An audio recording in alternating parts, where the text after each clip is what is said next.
ないね。君って本気にさせちゃう何かがあるね。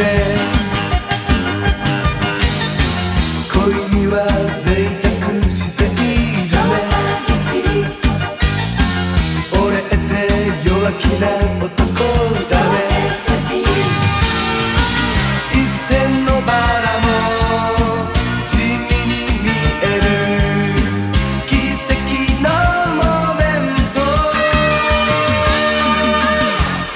夢はスコール俺たち濡れてしまった。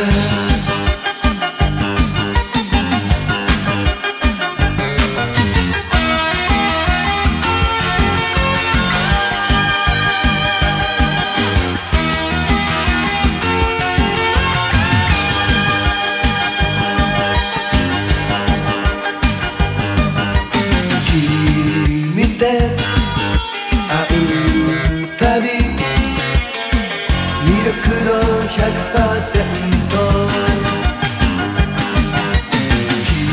君って突然可愛いわがまま言うね。例えば食事の真ん中で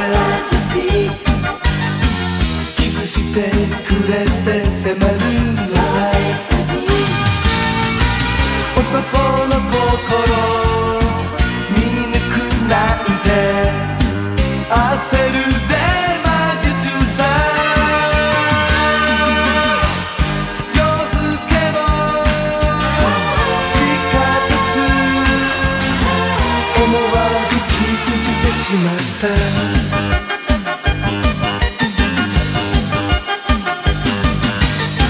素直に恋しているんだね。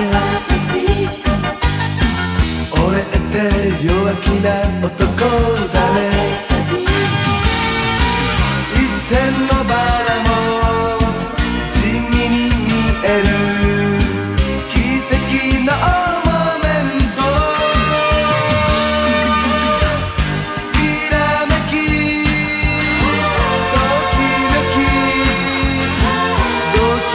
純粋なのさ。